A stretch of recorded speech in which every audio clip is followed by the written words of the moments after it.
One set is typically located in a large space used by all family members, such as the living room, family room, or den.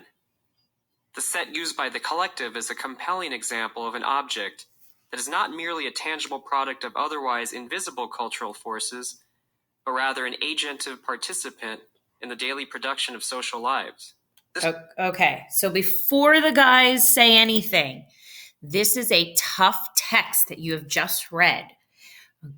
I broke it down each day for you to read a little bit so that you weren't totally going crazy and want to rip your hair out. But all you have to do is get the gist. So you want to do something called paraphrasing. So if it says one set, meaning television set, is located in a large space by all family members. So we get that, right? In the living room. The set is used by the collective. The set used by the collective. So you're like, the collective? Well, who's it used by? All the people. So it means the collective group, right? So it's the group. Is a compelling example of an object that is not merely a tangible product. What? Of otherwise invisible cultural forces, but rather an agentive participant in the daily production of social lives. I'm exhausted already, and I don't even really know what it means. So I do know the set is used by a group. I know that it is an example of an object that is not just a product of culture, but rather a participant in their daily lives. That's what it's saying. So I kind of skip over the words that I don't know, and I go to the words that I do know, right? Get the gist. So when we use the TV set in the middle of our living room, our family no longer just has it as an object in our living room. It becomes an object that impacts what we do as a human, right? It impacts our daily lives. So while you are getting really frustrated with how large the language is in this text, please just remember to get the gist and then you're paraphrasing. So let's listen to what these guys said to see if I got it right. This paragraph is pretty dense, but I really like it. It's getting at how TV influences the way people interact in their homes. You're right. This is dense. Maybe we can work through the text a bit at a time. So they don't mean dense like they don't know anything. They mean dense like thick. So I'm trying to think. The woods behind Pfeiffer's soccer field is dense with trees.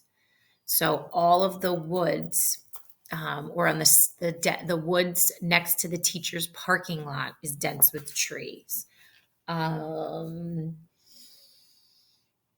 to think something else in our building that would be it's full of, but I think you get the library is dense with books, right? The bookshelf is dense with novels. So it's a lot of, kind of like how New York and New Jersey are experiencing a lot of people that are sick with this coronavirus. It's because our populations are so dense.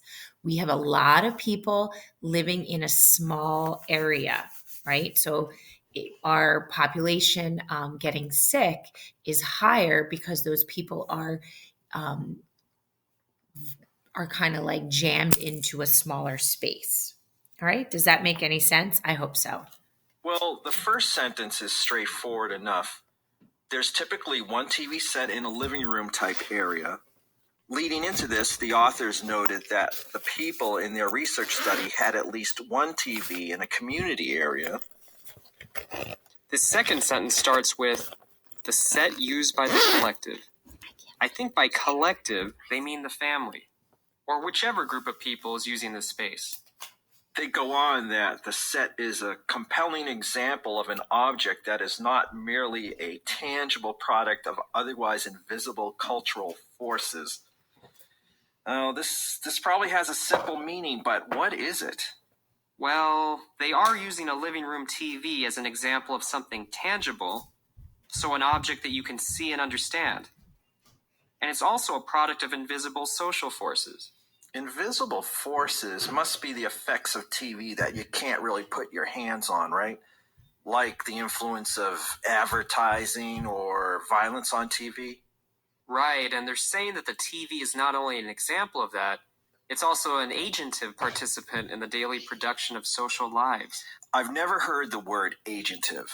Me neither, but I see that it basically means something that has the power to affect something else. So the television set itself participates and has an effect on our lives. And then in this next sentence, we learn more about how it participates.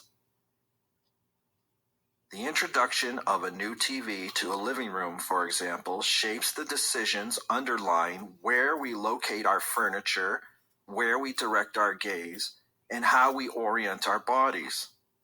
So a TV set in the room shapes the decision about how the room is arranged.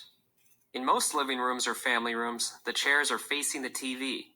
And how the furniture is arranged affects where we direct our gaze or focus our attention. So before the invention of TV, or in rooms without one, the chairs would be positioned facing each other so people could sit and talk comfortably.